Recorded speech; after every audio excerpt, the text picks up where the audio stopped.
Hey everyone, welcome to TRS. We are live. You started your career in '91 on a show called Mom PI, which I don't think we got in the States. I'm not sure. It is on Apple TV, and I almost went out of my way to watch it, but I'm not. Wow. Yeah. Well, I was playing a stand-up comedian. That was Nice. my first TV gig. Was they were looking for a comedian, and me and a whole bunch of other young comedians went in to audition for it, and I ended up getting the job and performing some of my own material on it. Oh, that's great. Was that what got you into acting, or was that you decided you wanted to do acting before that? What was that? I was already trying to make that transition from comedy to acting for film and TV and stage show. So you started acting, racking up a lot of credits at that time, like especially in the next couple of years. At what point did you feel like you became a legitimate, successful actor? Like this is a career now? Well, I mean, there's legitimacy as an artist, and there's legitimacy as a paid artist. There's legitimacy as a recognized artist. There's so many different ways to become, quote, successful. Okay. I just felt very empowered as soon as I started going to acting class. And I felt like I was already successful because I thought I can do this, right? And I thought people see that I can do this. And of course, there's so many bouts of, disappointment and insecurity and doubt and all the things that any person, or especially any artist who's putting it out there, has to deal with. But I felt empowered pretty soon. And doing my first professional play, which was a production of American Buffalo, a David Mamet play, that all actors, it's 3 guys are in the play of 3 sort of generations, and everybody wants to do American Buffalo. So doing that on stage and getting paid to do that with a couple of veteran actors, and I was the kid, the young kid on the show, that was incredible. That made me feel like I can really do this, and holding your own. Yeah. And then of course, getting recognized and getting press and all that kind of stuff is a different kind of feeling of success. But the most successful I ever felt then and the most successful I ever feel now is just in the doing of it, doing the job, creating that thing with the collaborators. And that to me is success. And I hope that all actors, or potential actors or aspiring actors, don't lose sight of that, because that's something that no one can take away from you, Yeah, absolutely. And that's one of the great things I think about acting. And I'm not an actor, and I never will be. I have no intention to be. But when you get to do that creative process with the people you respect, when you get to be recognized on so many levels, I think, I don't know, like there's that, it's not an instant feedback, so you have to work for it. And then you did the work, you got there. Yeah. And the feedback, you're never going to please everybody. Never. Oh, yeah, I know that. So if you can, sure. And if you can please yourself, and such an important thing to learn for me, and certainly for actors I know and acting students, is, finding that balance between having confidence and also being able to take criticism, but also knowing the difference between criticism and abuse. And so many young artists are destroyed in an early age by somebody's criticism. And they just don't understand that criticism or the way that person treated them really has nothing to do with them. It's all about the person who's doing the criticizing, right? And their own agenda. So if actors can figure that out, if artists can figure that out, take the criticism, don't think you got it all together. We're going to take criticism our whole life, but you got to know when to listen to your own voice, right? There's a speech we do from Hamlet in class, a very famous Hamlet speech where Hamlet is addressing the actors. And one of the things he says is, let your own discretion be your tutor. Just meaning, listen to your own voice, trust yourself, trust your own judgment, right? Because if you just try to please everybody, you end up either just, being a piece of milk toast or destroyed and a drug addict, I think. Huh. I never read that line like that. Honestly, that's Let your just own kind of my discretion be your ignorance more than tutor. anything. Yeah. Yeah, that's what it means. It means like, Yeah. do what I tell you, but ultimately you have to learn for yourself. The best It's thing your an acting teacher can do is help you not need an acting teacher. put themselves out of And work. that, yeah, well, Yeah. people keep Yeah. coming, No, right? no, that's the goal. But I have students who have been coming to the studio for seriously over 20 years because it's like music, right? People get together to play music. Oh yeah. Constantly learning and constantly having access to a community and wanting to Community. do That's great, the big one. right, and wanting to do Yeah. great material, because people who make their living in film and TV, they don't always get to really dig into the best material, but they can always come to class and take on Tennessee Williams or whatever they want. That's awesome. I didn't know that. That's really actually really amazing. I never thought of class as your ability to do something that you wouldn't, that you might not normally get to do, or you haven't been given the opportunity to do yet. So I Yeah. never thought, I thought it was mostly just skills and drills, and having never been there, I don't know. The Um, great material, the material teaches you how to do it. The plays teach you how to do it. right. So You can't, back to when you yeah. were back to when you were starting, you were walking on a lot of sets. In fact, your credits are. Did you ever get to work on a TV show that you were a fan of, a big fan of, before you got the job? And That what was is that like if you an did? interesting question. That's a great question. And I'm thinking back, I'm thinking back through a lot of years and a lot of shows. When I started here in Vancouver, a lot of the work was um, these sort of cops and robbers shows, Hmm. and that wasn't really the genre that I was attracted to watching shows. I grew up on, as a little kid, shows like Happy Days and Welcome Back, Kotter, and when I was really little, Carol Burnett show. If anybody Carol's young is amazing. Yeah. watching, yeah, they're not going to know a lot of this stuff. But I grew up on like All in the Family, Good Times, these shows, these comedies with a lot of heart and soul. And that's still the kind of material that I'm drawn to. So playing bad guys on these shows wasn't exactly, they weren't shows I was a fan of, but I was thrilled to be there and thrilled to be going toe to toe with these actors. And sometimes on these shows there'd be guest stars who I grew up watching, Yeah. and again, I think like younger people won't know names like William Hickey and Alice P. Ghostly, she was on Bewitched. And these are some actors, some old veteran actors who I ended up working with, Eddie James Olmos, and then later, Matthew Perry and these kind of actors I'd find myself in scenes with. And that was always cool because, Yeah. you just want to know you can hold your own with them. But the shows, they like you become a fan of every show you're on for the time you're on it. You have to like Oh love yeah, being there definitely. Yeah. and respect the show. Yeah. But there was a lot of them. I mean, so many of those shows are, if they're floating around out there somewhere on some streaming service, it would be pretty interesting to look back at some of the things I shot when I was in my 20s. I do you ever flick through the channels and surprise yourself by seeing yourself? You just That's because you've happened, been yeah. in so many things. Yeah. It's funny when it happens in another language, when you're flipping through channels and you see yourself speaking Spanish or German or something. It's always a laugh. Yeah, it happens. I was very active as an actor, from 19 probably 90 or 91 to, I don't know, Yeah. about 10 years ago. And then I really started focusing on writing and directing, creating my own material, and my acting studio, which is a real home base for me. And I still certainly get out and act, but not with the Yeah. that single-minded focus I had as a younger guy.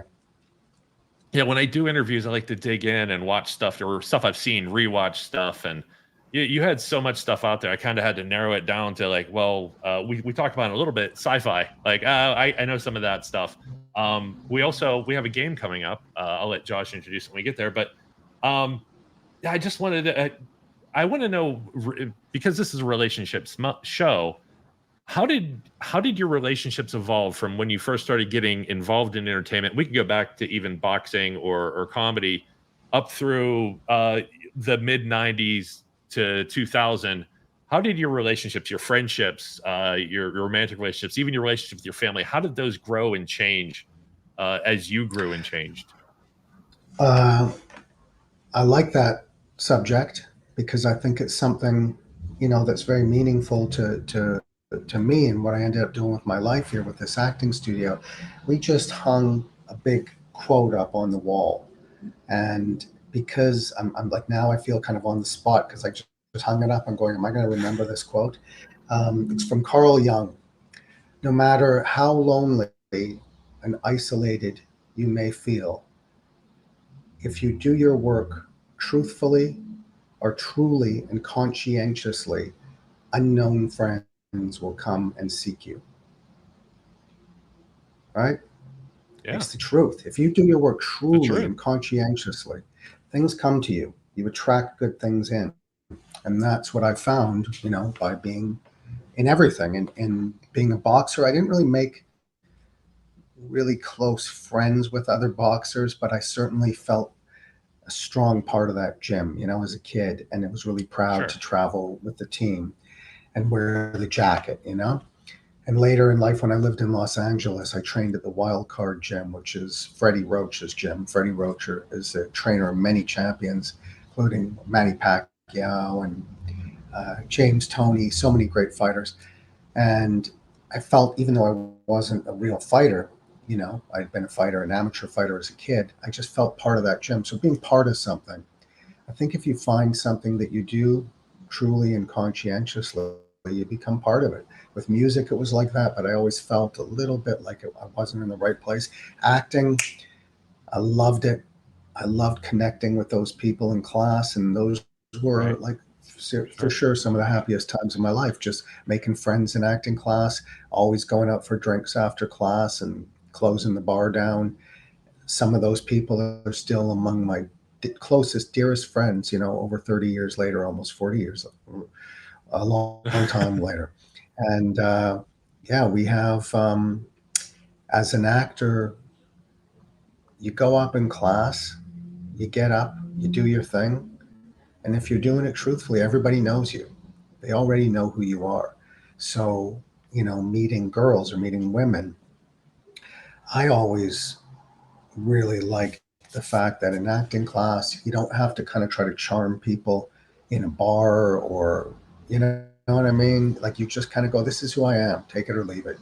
And This is if it. people This is what's in the gravitate room. to that's right. And if they gravitate Yeah. toward your vibe, then you'll get to know each other, right? It's a real Yeah. shortcut to getting down to the truth, right? So yeah, I love it for that. I don't know what I would have done without it. I don't know. I'd say like I never felt like I was on the edge of the abyss, but I can say like I can't say acting saved my life, but it definitely made my life. Informed it. Yeah, definitely. You now give advice to young actors and professionals on like. Do you want? Is there anybody you want to call out who gave you advice in those early days or in those first 10 years that you want to say they gave me great advice and I'm here and I want to thank them for that as well? So many people, of course. One of my, I mean, I had lots of acting teachers, right? Um, the most influential ones later in my life were a woman named Patsy Rodenberg, who's a brilliant teacher from England. I studied with her in New York. A man Okay, named Larry Moss, who's a very well-known acting teacher because once an acting teacher gets thanked at the Oscars a couple of times, their stock goes through the roof, right? And Larry is a sure. brilliant teacher. My main teacher was a woman named Ivana Chubbuck, who's another sort of superstar celebrity acting teacher. And I met her in 95, and she's the woman who turned me into an acting teacher, who picked me out of the class and said, I think That's huge. there's a teacher in you, and I'd like you to start teaching at the studio. And um, those three are kind of my main three as an adult. When I was a younger adult, there's a guy in Vancouver named Mel Tuck, And that's where I met my group, my people who are still my friends now. And that's where uh, a way of seeing acting and theater was formed, because he introduced us to everything from Greek tragedies to Shakespeare to, Neil Simon, to more contemporary stuff. So he gave us a real worldview of theater. A very, and there's teachers who aren't acting teachers, going back to being a little kid, right? Who shape your world. I loved the fact that when I was a kid in the 70s going to school, I was in sort of open learning, right? It was an approach where they tried taking kids out of their desks and just kind of letting them, you kind of hang out wherever you want in the room and you God, I kind of love do that. your own thing. We didn't learn I certainly didn't learn any math or science or geography or anything sort of practical like that. I went to high school, sadly underprepared in some subjects, but my creativity went through the roof. And I think I developed a lot of people skills. And I just kind of became more of a human at a younger age, right? With that sort of freedom, Right. Yeah. and learned how to communicate, hopefully better. And we'd sit in a circle and talk about life like you do on your podcast. This was Yes. podcasting, right? This was like a Yeah. podcast with 20 kids in it. We just sit in a room and talk through shit. And I love that. So those teachers, Mr. Robbins and Mrs. Hooper, I've been real lucky. I mean, I think teachers, often young people seem to have closer relationships with their teachers or their therapists than they do with their parents, because Sometimes, yes. the teacher can see you without an agenda, right? The therapist can see you without an agenda, and they can really hear you and Right. listen to you without reactivity of going, yeah, okay, but you got to do this or you got to do that or that. You know what I mean? A parent is, they're enmeshed, but a teacher can have an outside eye and really see someone for who they are. So, yeah, teachers, I think anybody who's got a good teacher as a kid gets a head start that will affect them for the rest of their life. I've had many good ones, and I've actually went out of my way to thank them now as an adult, like to make sure they know they made a difference. And I That's encourage so other people cool. to. Yeah. That's I great think, that you got to do that. One of yeah. my favorite teachers was this guy, Mr. Robbins, fifth grade. And we'd go camping and he'd take us on these crazy camping trips. It was all so dangerous. It would never happen now. And he was just a kind of a wild man. We'd go out on field trips and he'd end up sometimes getting in fights with people. Guys a little bit out of control. He'd be defending the kids, but he had so much heart, and he treated each kid so specifically as an individual. He really saw Yes. each kid, and we just loved him. We loved him. And then when I was probably in my early 20s, I was very early 20s, 21, I was working in this coffee shop and he came in. It was Mr. Robbins. And I said, Mr. Robbins? And he said, yes. And I said, hey, it's Benji. It's Benji. You from Carnarvon. It's the school I went to. No recognition. And it was kind of like, hey man, like you just got to kind of like be careful what your expectations are of people, because people's lives change, right? Sure. So Yeah. like I remember everybody I've ever met, I feel like, but somehow in those 11 or 12 years, it seemed like he had wiped his memory, and I don't know what kind of day he was having or Sure. what happened, but there's a lesson in that somewhere, isn't there? You know what I mean? It doesn't discredit all the great stuff I got from him, Not at but all. No. there was some kind of lesson in there that I guess he had an awful lot of students between then and now. But of course, other teachers, you see these beautiful reunions, where these sort of, I don't know, Mike Tyson is reunited with his first grade teacher, and they Sure. remember everything about him. So yeah, but anyway, I that's think it also, like, I a was more lesson. of a problem child, so I think when I reached out, they remembered me because I was a problem. Like, I gave them a reason to remember me, and it wasn't a great reason, don't get me wrong, I was a difficult student, but, I I thank them feel for you. turning me around. Yeah, yeah, absolutely. Um,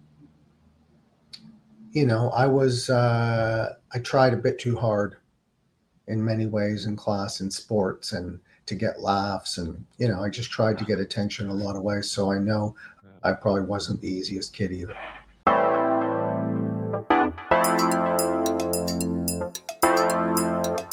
Have a great one. Thank you, everybody. Have a wonderful night. Be safe out there. Treat each other well.